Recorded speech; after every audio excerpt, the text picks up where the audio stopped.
선포하는 거, 말씀은 진리라고 했습니다. 진리를 선포하는 거, 진리를 살아내는 거 너무너무 중요하다는 것을 살펴봤습니다. 바울이 마지막 유언으로서 이 최후 유언으로서 명령으로 하고 있는 것을 우리가 봤고, 그 이유가 있었고 배경이 있었습니다. 왜 그랬냐면 한마디로 바울이 볼 때 앞이 빤히 보이기 때문이에요. 우리가 우스갯소리를 하듯이 안 봐도 비디오다 뭐 이런 말을 하지 않습니까? 그처럼 앞에 뻔히 보이는 거예요. 돈 잘 버는 사람들은 돈이 흐르는 게 보인대요. 돈의 길목에 서 있으면 돈이 거둬진다고. 딱 보면 이거 이렇게 하면 돈 벌 수 있겠네 이렇게 한다고 합니다. 대단한 능력자인 것 같아요. 물론 그렇게 할 수 있는 것은 그런 사람들이 내공이 쌓여 있는 거겠죠. 오랜 시간 거기에 대해서 관심을 두고 있고 연구도 하고 그래서 그런 것들이 보이지 않겠나 생각합니다. 그러니까 어떤 사업을 해야지, 이 시대의 흐름에 맞춰서 이게 해야지, 어디에 투자해야 되는지, 물론 뭐 그런 것들을 부조리한 방법을 해갖고 하는 경우도 있겠죠. 그럴 때는 문제가 되긴 하겠지만 그렇습니다. 그렇게 이제 뭔가 보이는 거예요. 마찬가지로 이 영적인 사람은 이 교회와 이 사회와 그런 미래에 이런 것도 볼 수가 있기도 합니다. 볼 수가 있죠. 이 교회 이렇게 가면은 교회 무너지겠는데, 이렇게 해야지 교회가 살아날 것 같은데, 이게 보이는 거예요. 그거 아는 거예요. 그래서 이제 구약에 보게 되면은 예언자들, 선지자들도 이 나라의 멸망과 그런 것들을 보면서 예언하고, 또 물론 하나님으로부터 받은 말씀이기 때문에 예언했겠지만 그 사람들의 부패를 고발하고 또 바른 길을 제시하고 그랬습니다. 마찬가지로 지금 이제 바울이 그런 거예요. 지금 보기 그런 거예요. 바울이 지금 최종 권면, 마지막 유언과도 하는 그것도 바로 이 디모데의 사역에 이 에베소 교회 앞날에 빤히 뭔가가 보이기 때문입니다. 앞이 보여요. 그래서 바울이 명령하는 거예요. 뭐라고요? 너는 말씀을 전파해라. 때를 얻든지 못 얻든지 항상 힘쓰라. 그렇게 명령하는 거예요. 그러면서 바울이 이제 두 가지 방향을 가지고 이야기합니다. 그러니까 그 두 가지가 뭐냐면 디모데가 처해 있는 상황이 보이는 거고 자기가 처한 상황이 보이기 때문에 그렇게 이야기를 해요. 그래서 3절에서 5절은 디모데가 처한 상황, 그것을 염두에 두고 말하고 있고 6절에서 8절은 바울 자기 자신이 처한 상황을 염두에 두고 말하고 있습니다. 그러니까 지금 바울은 디모데가 어떤 상황에 놓여 있다고 생각을 하냐 하면, 그러니까 그 에베소 교회와 그 세상이 어떤 상황이냐고 하면은 거기 이제 3절, 4절, 5절에 답이 있는데요. 교회가 어떤 식으로 어떻게 되어지고 또 세상이 또 어떤 식으로 반응할지 이게 바울은 뻔히 보인다는 거예요. 그래서 바울이 일단은 권면을 하는데 이릅니다. 디모데가 직면할 영적 위기가 이거라고 예언을 하죠. 때가 이르리니 사람이 바른 교훈을 받지 아니하며 귀가 가려워서 자기의 사욕을 따를 스승을 많이 두고 또 그 귀를 진리에서 돌이켜 허탄한 이야기를 따르리라. 그러니까 교회가 어떻게 되어가고 세상이 어떤 식으로 반응하는지 이거 바울이 볼 때 뻔히 보인다는 거예요. 뭐라고 얘기하죠? 사람들이 바른 교훈을 받지 않을 거다. 디모데야, 네가 지금 에베소 교회에서 사역하는 그 지역에 있는 사람들이 이 바른 교훈 이거 잘 들으려고 하지 않을 거야. 그렇기 때문에 너 가만히 있으면 안 돼. 그렇기 때문에 너 진리의 말씀을 선포해야 돼. 너 이거 진리의 말씀 선포하는 거 더 어려워질 거야. 이렇게 얘기를 하는 거죠. 그래서 사람이 어떻게 한다고요? 뭔가를 추구를 하는데 그게 뭐예요? 자기 욕심, 사욕을 만족시켜주는 사람을 스승으로 두게 될 거다. 그런 거예요. 그러니까 내 내면의 욕구를 들어주는 사람, 오히려 그것이 맞다라고 이야기해주는 사람, 그들이 스승으로서 그들이 지도자로서 서게 된다라는 거죠. 그렇게 되면 교회는 허물어지는 겁니다. 그 사람들은 교회를 허무는 자들이에요. 그래서 그 사람들이 뭐라고 해요? 4절에 보면은 진리에서 돌이킬 거다. 그렇게 얘기를 하는 거죠. 그러면서 허탄한 이야기를 쫓을 거다라고 얘기를 합니다. 그러니까 바울이 이게 뻔히 보이는 거예요. 그러니까 바울이 이 뻔히 보이는 이야기를 지금 디모데에게 하지만 사실은 그 이전에 한번 이야기를 했습니다.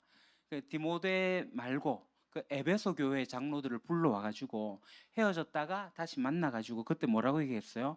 너희 중에 장로들 지도자 어그러지는 사람들이 나올 수 있고 또 밖에서 이리때가 들어와가지고 너희들을 떨어뜨리고 이탈시킬 거다. 바울이 이미 예언하듯이 예고를 했거든요. 그 이야기를 지금 다시 디모데에게 죽기 전에 이 이야기를 하는 겁니다. 바른 교훈이 뭐예요? 하나님의 순수한 진리, 곧 성경적 가르침을 이야기하는 거죠. 2절에 나오고 있는 말씀을 선포하라 할 때 그 말씀이에요. 바른 교훈, 하나님의 진리입니다. 그런데 사람들이 이 진리를 받아들이기를 싫어하는 시대가 올 거라는 거예요. 지금 그러한 시대가 됐다라는 거예요. 그 경고하고 있는 거예요. 그러니까 다시 말하면 이 진리를 이야기하는데 구원의 말씀인 그리스도의 복음이 선포되는 것을 이야기하는데 그것을 견디지 못하고 그것을 배척하는 시대가 온다는 거예요. 그래서 사람들이 어떻게 한다고요? 귀가 가렵다. 그러니까 귀가 가렵다라는 건 실제 귀가 가려운 건 아니고요. 이 비유적으로 표현하는 건데 굉장히 생생한 비유예요. 여러분 귀 가려워 보셨습니까? 저는 귀가 참 많이 가려워가지고 많이 제 손가락으로 면봉으로 이렇게 했습니다. 시원해요. 그러기를 자주 하고 나니까 제가 한동안 옆에 있는 이비인후과에 단골 손님이 되었습니다. 시원했는데 시간이 가면 더더 가려워지는 거예요. 더 긁고 나면은 결국은 고름이 나오고 염증이 생기고 상처가 생기고 그런 거예요. 마찬가지로 사람들은 어떤 불편한 진리보다 지금 당장의 자기의 욕망을 해결해주는 그것을 또 오히려 정당화해주는 듣기 좋은 소리에 귀를 기울인다는 거죠. 그게 달콤한 메시지만 찾게 된다는 거예요. 당시 에베소 교회에서 목회하고 하는 이 디모데는 그 시대가 이방 종교와 철학이 난무하는 곳이잖아요. 거기에는 이제 교회 내부에 거짓 교사도 들어와 있거든요. 그들과 맞서 싸워야 됐어요. 교회 내부에도 적이 있었고 교회 외부에도 어떤 사조와 사상이 흐름이 있었습니다. 그래서 사람들이 어떻게 해요? 자기의 사욕을 따를 스승을 많이 뒀다. 왜요? 진리인 한 스승으로부터 만족하지 못하니까요. 자기의 욕심을 채워줄, 자기의 욕망을 채워줄 여럿의 거짓 교사들을 찾아다녔다는 그런 의미입니다.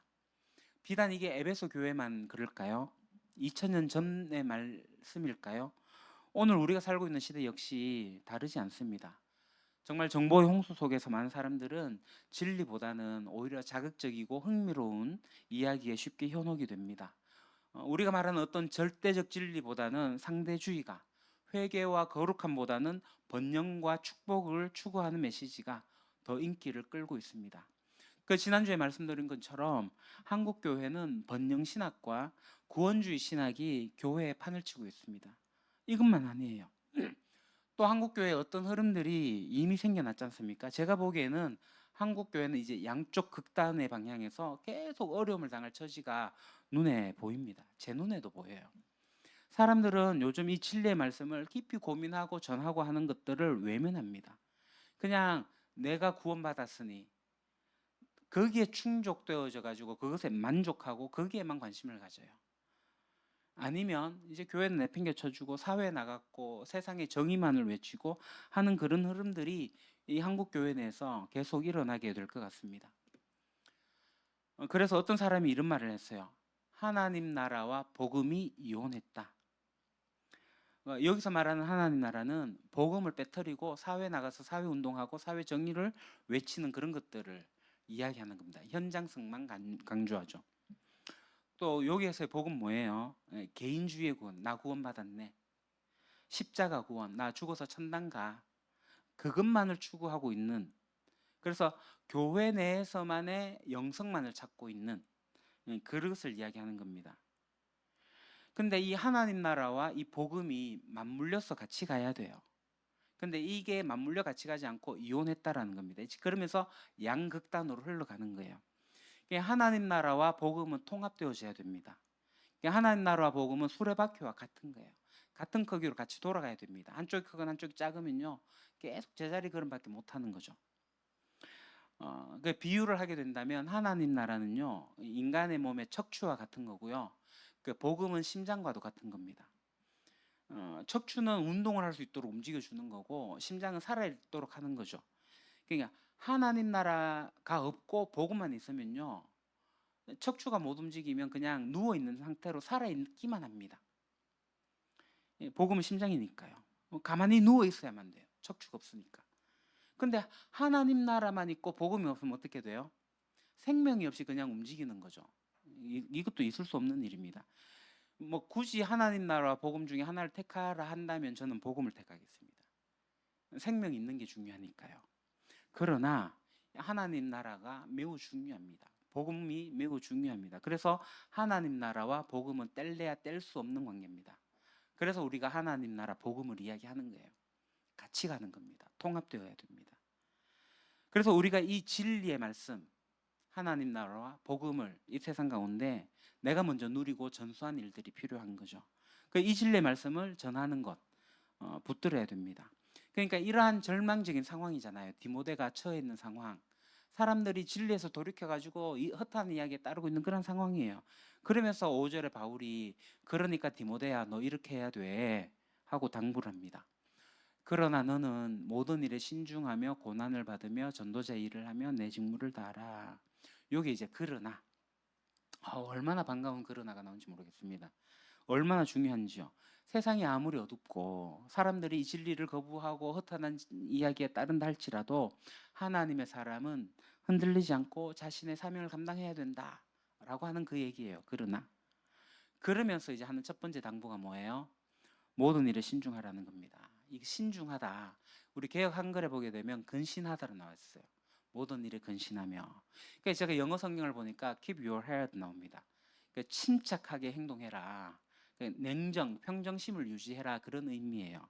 그러니까 제가 또 원어를 찾아보니까 헬라어를 보니까 술 취하지 않은 상태로 유지해라 그래 얘기를 합니다.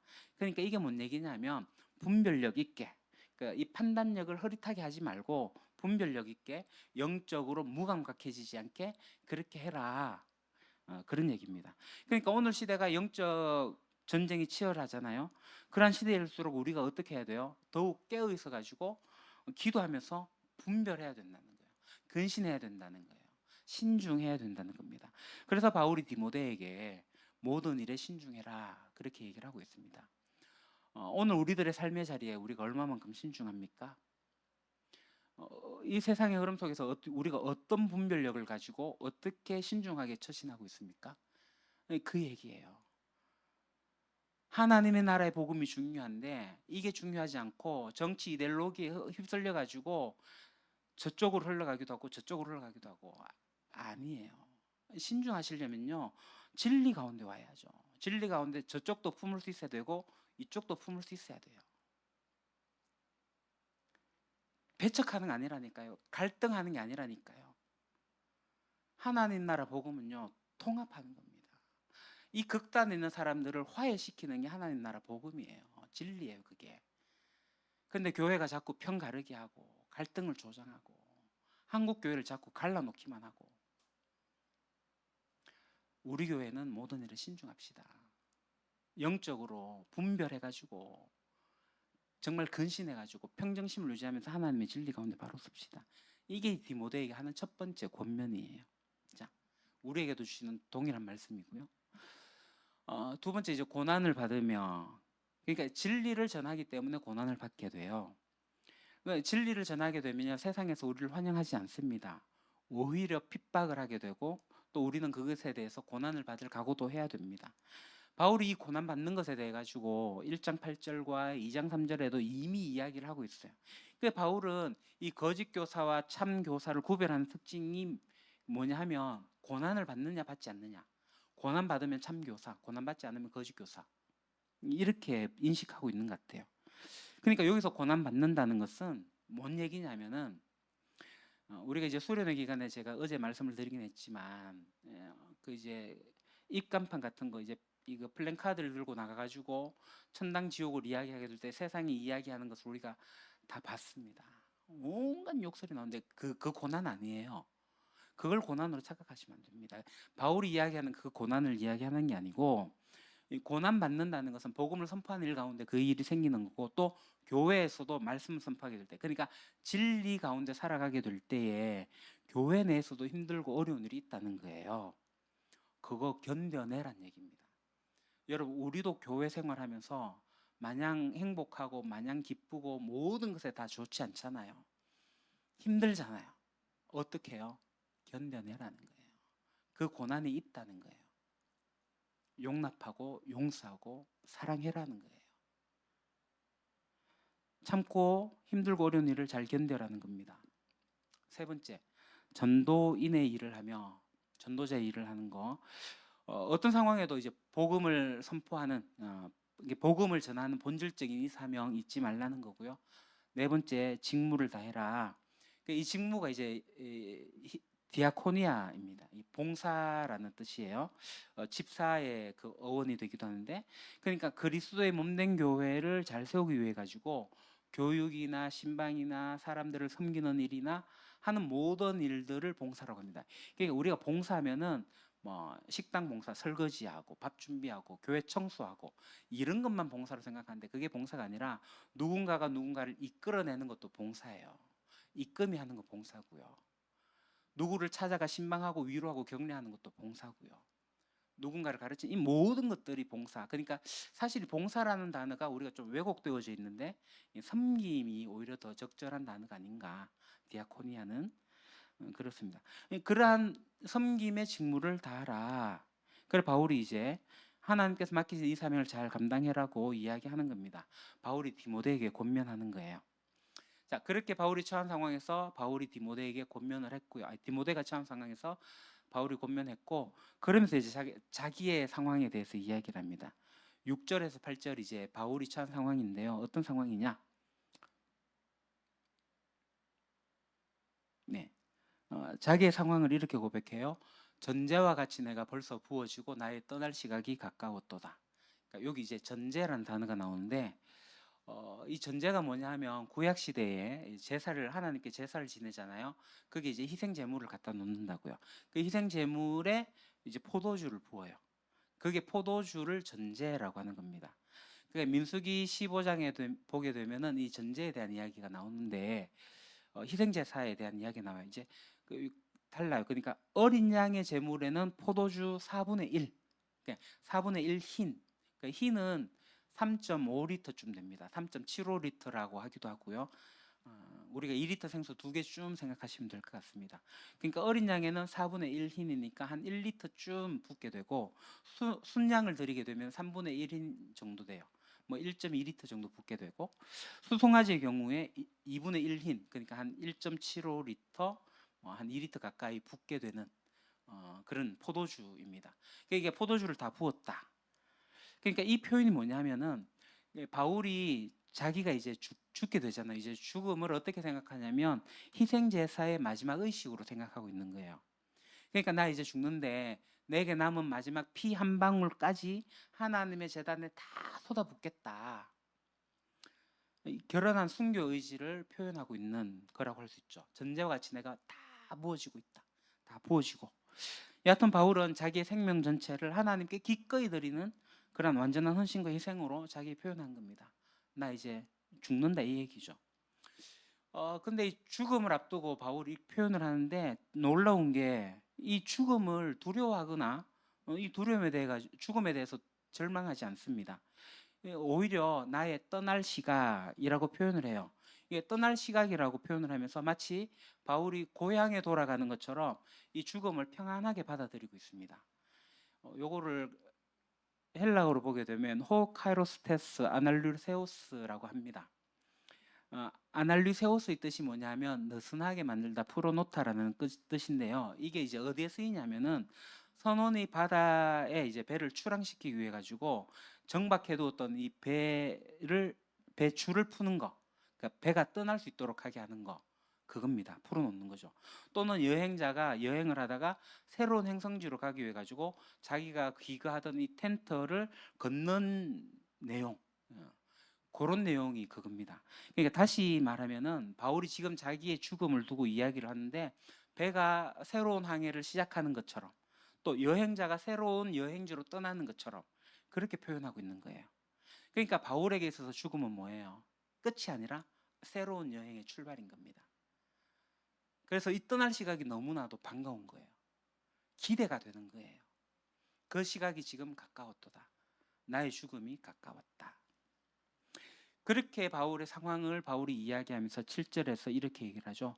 자기 인생을 돌아보면서 자기 고백을 합니다.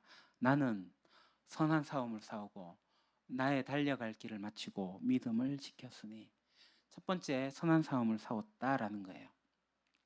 사실 우리가 바울의 삶의 이 현장을 보게 되면 정말 영적 전쟁의 연속이었습니다. 복음을 전하면서 자기의 동족 유대인으로부터 핍박을 받았죠. 그 이방인들의 반대도 굉장히 거셌습니다. 거짓 교사들의 도전에도 싸워야 했습니다. 이 모든 것들을 바울은 선한 싸움이라고 불러요. 왜냐하면 이것이 하나님 나라를 위한 의로운 싸움이었기 때문에 그렇습니다. 이 싸움은 우리가 생각하는 어떤 전쟁과 같은 그런 이미지는 아니고요. 그 뒤에 이제 나의 달려갈 길, 이 어구를 보게 될 때 운동 경기가 연상이 되죠. 그러니까 올림픽 경기에 참여한 그런 선수도 같이 믿음의 선한 경쟁을 하고 있는, 그래서 그 경쟁이 이제 종결되었다 그 얘기입니다. 그래서 내가 그 선한 싸움, 이 달리기 마라톤과 같은 것들을 이제 마쳤다는 거죠. 그게 이제 달려갈 길을 마치고 자신의 인생을 마라톤에 비유하는 거예요. 중요한 것은 빨리 가는 게 중요한 게 아닙니다. 끝까지 달려서 그 결승점에 도착하는 거죠. 바울이 다메섹 도상에서 주님을 만났고 그 이후부터 이 길을 계속 달려왔다. 끝까지 완주했다. 마쳤다. 그래 표현을 하고 있는 거예요. 그 마치면서 자기가 했던 일은 뭐냐 하면은 믿음을 지켰다는 거예요. 이거는 단순히 개인의 어떤 믿음을 지켰다, 유지했다 이 의미를 넘어가지고 하나님 나라의 복음의 진리를 끝까지 보존했고 그것을 전수했다라는 표현입니다. 수많은 유혹과 핍박과 위협 가운데서도 복음의 순수성을 지켜냈다라는 겁니다. 마치 운동 경기 선수가 자신이 참가한 종목에서 경기 규칙을 지켜나가면서 군인이 군대의 그 상관과 어떤 명령에 충성을 서약하는 것처럼 청지기가 자기 주인에게 위탁한 재산을 그것을 잘 관리하는 것처럼 바울은 그렇게 지켜냈다. 하나님께서 나에게 주신 그 사명을 내가 잘 지켜냈다. 그렇게 고백을 하죠. 그러면서 하는 이야기가 8절에 이렇게 표현하죠. 확신합니다. 미래에 어떤 일이 있을 것인지. 이제 후로는 나를 위하여 의의 면류관이 예비되었으므로 주 곧 의로우신 재판장이 그날에 내게 주실 것이며 내게만 아니라 주의 나타나심을 사모하는 모든 자에게도니라. 의의 면류관이 예비되었다. 이제 올림픽 경기에서 승리하면은 월계관을 씌워주는데 그것을 연상하게 하죠. 그러니까 자신이 그것을 살렸고 종결했기 때문에 이제 면류관이 준비된 거예요. 자기가 받을 상급이 있다는 것을 확신하고 있습니다. 그런데 이제 더 놀라운 것은 뭐냐면 이 면류관이 누구에게 있다고요? 자기에게 준비되어져 있는데 내게만 아니라 누구라고요? 주의 나타나심을 사모하는 모든 자에게도 주어진다라는 거예요. 그러니까 바울이 디모데에게 너 말씀 전파하라. 왜 간곡하게 명령했는지 우리가 알 수가 있습니다. 그것은 바로 사람들이 진리를 떠나는 시대이기 때문이에요. 디모데가 직면했던 것처럼 사람들은 진리보다 자신의 욕심을 채워줄 그런 달콤한 이야기에 귀를 기울입니다. 이러한 시대에 오직 하나님의 말씀만이 이 영적으로 홍탁한 이 분위기를 정화시키게 되고 또 사람들을 진리로 인도할 수 있게 됩니다. 둘째, 우리가 받은 사명을 완수해야 하기 때문에 그렇습니다. 바울은 자기의 삶을 완수하는 것이 무엇인지 보여줬어요. 살아냄으로써 우리 각자에게도 하나님께서 맡기신 사명이 있습니다. 그것을 이미 발견한 사람도 있을 거고 아직 발견하지 못한 사람도 있을 터인데 우리에게 맡겨준 사명, 이 사명의 핵심이 뭐냐면 하나님 나라 말씀, 이 복음을 전하고 가르치는 일이 포함되죠. 그걸 우리는 전수라고 표현합니다. 내가 먼저 그 하나님 나라 복음에 천착하여서 내가 먼저 누리고 내가 누린 것을 누군가에게 전해주는 거, 누린 것을 전달받은 그 사람이 누리면서 누군가에게 또 전해주는 거. 나의 믿음의 계보가 1대로 끝나는 것이 아니라 2대, 3대까지 이어지는 거. 2000년까지 흘러왔던 이 믿음의 계보가 나를 통해서 딱 끝나는 게 아니라 내가 돌아봤을 때 내 뒤에도 이 계보가 지속적으로 이어지는 것. 그게 하나님 나라 복음을 전수하는 일이고 그것이 우리의 사명이에요. 셋째, 영원한 상급과 소망이 우리를 기다립니다. 바울은 의의 면류관이 예비되었다라고 합니다. 그래서 기꺼이 죽음을 맞이할 준비가 돼 있어요. 영원한 소망이 있기 때문에 그래서 이 고난을 이길 수 있는 힘이 원동력이 되는 거죠. 사명을 완수하게 하는 원동력이 되었습니다. 의의 면류관. 여러분, 하나님께서 우리도 주의 나타나심을 사모하잖아요. 주님이 오실 그날을 사모하면 우리에게도 이 의의 면류관이 주어져요. 그때 우리의 반응이 뭐예요? 면류관을 벗어서 다시 왕이신 하나님 앞에, 그리스도 예수 앞에 면류관을 갖다 놓고, 그게 찬송가 24장인가요? 면류관. 예, 그렇습니다. 여하튼 바울은 그래서 뭐라고 얘기를 해요? 때를 얻든지 못 얻든지 항상 힘쓰라. 범사에 오래 참과 가르침으로 경책하며 경계하며 권하라. 이렇게 명령합니다. 그러니까 상황이 좋든 나쁘든 사람들이 그것을 환영하든 외면하든 우리는 항상 말씀을 선포할 준비가 되어 있어야 된다라는 겁니다. 제가 다시 말씀드리지만 이거 너 교회와 너 예수 믿어 이 얘기가 아니에요. 말씀을 선포한다는 것은 일단은 내가 말씀을 누리는 것부터 시작이 되는 거예요. 진리를 살아내는 게 전제가 돼야 돼요. 내가 진리를 살아내지 못하는데 어떻게 진리 가운데 그 사람들을 인도해 내겠습니까? 그래서 우리는 진리를 선명하게 알고 진리를 누리고 이 진리를 이야기해서 그들이 진리를 알게 되고 깨닫게 되고 진리 가운데 들어올 수 있도록 하는 거죠. 그게 말씀을 전파하는 내용이에요. 우리는 그냥 말씀 전파가 복음 전파를 해가지고 당신 예수 믿으세요. 예수 믿으면 천당 갑니다.